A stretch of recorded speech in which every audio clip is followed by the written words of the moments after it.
మేము ప్రధానమంత్రి మోడీ గారికి మనస్ఫూర్తిగా కృతజ్ఞతలు నమస్కారాలు తెలియజేసుకుంటాం. ఎందుకంటే ఏ పార్టీ నాయకులు కూడా చేయలేనటువంటి సాహసం తీసుకొని బీజేపీ పార్టీ తరపు నుంచేసి ప్రధానమంత్రి మోడీ గారికి, అట్లాగే పురంధేశ్వరి గారు మా స్టేట్ అధ్యక్షురాలకి, అందరికీ కూడా మా బీజేపీ టోటల్గా నాయకులందరికీ కూడా మేము కృతజ్ఞతలు నమస్కారాలు. ఎందుకంటే ఇప్పుడు దాకా 100లో ఒక్కడ బతికేవాడు, ఇప్పుడు 199 మంది బతుకుతారు.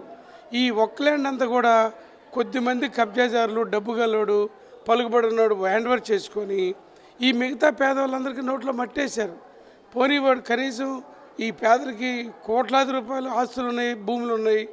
ఎవరికైనా పేదలకు పెళ్ళిళ్ళు అయితే 10 రూపాయలు డబ్బులు ఇవ్వటం, లేదా ఎవరైనా కనీసం చచ్చిపోతే కనీసం దినానికన్నా ఓ 10 రూపాయలు ఇవ్వటం ఏం లేవండి. ఇవాళ మంచి నిర్ణయం తీసుకుంది బీజేపీ పార్టీ. మేమంతా కూడా ముస్లింలో 99% అందరం చాలా ఆనందంగా ఉన్నాం సార్. ఎవరంటే వాళ్ళు ఆ దోపిడీదారులకు సంబంధించిన వాళ్ళు తప్ప మిగతా వాళ్ళందరూ కూడా చాలా హ్యాపీగా ఉన్నారు సార్. మేము పదే కూడా మోడీ గారికి కృతజ్ఞతలు చెప్తున్నాం సార్. ఇక్కడ ఏపీలో ఎన్డీఏ గవర్నమెంట్ మీకు ముస్లిమ్స్కి ఏ విధంగా సహాయపడుతున్నారు? బ్రహ్మాండంగా వాళ్ళు కూటమి ప్రభుత్వంలో పవన్ కళ్యాణ్ గారు కానీ, పోలేశ్వరి గారు కానీ, మన చంద్రబాబు నాయుడు గారు కానీ, లోకేష్ గారు కానీ అంతా కూడా చక్కగా చేస్తున్నారు. ముఖ్యంగా ఈ దఫా మైనార్టీలకు అదృష్టం పట్టుకుంది. మోడీ గారు మొత్తం అందరూ దేశంలో ఉన్న మైనార్టీలు వెనకబడ్డ వాళ్ళు బతకాలని చెప్పి మంచి నిర్ణయం తీసుకున్నందుకు ఆయన చారిత్రకంగా ప్రజలు నిలిచిపోతాడంతే. ఇది ఇంకెవరు చెరపలేని ముద్ర. ఇది అట్లా వేశారు మోడీ గారు.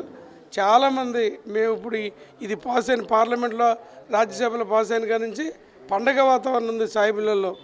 ఎవరో ఏడుపు కొట్టాడంటే ఇప్పుడు దాకా స్వాతంత్రం వచ్చిన కాడి నుంచి తింటా ఉన్నాడు చూడండి అడ్డగోలుగా, వాడికి ఏడుపులు ఉన్నాయి తప్ప అసలు మంచి వాళ్ళందరికీ చాలా హ్యాపీ సార్. చెడు వాళ్ళకు ఇబ్బంది, ఎందుకంటే వాడు అడ్డదారిలో బతుకుతున్నాడు కదా. వీళ్ళందరూ మరి ఇప్పుడు మీరు అన్నదమ్మలు నలుగురు సార్, ఒక్క ఆయన బతికితే మిగతా ముగ్గురు ఏంటి?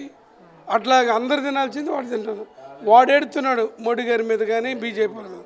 మిగతా వాళ్ళకి మాలాంటి వాళ్ళకి హ్యాపీగా సార్. అది అందుకని మరీ మీ ద్వారాగా వారికి నమస్కారాలు. మీరు అడిగి మాకు 4 మాటలు చెప్పి మీకు కూడా థ్యాంక్ చెప్తున్నాను.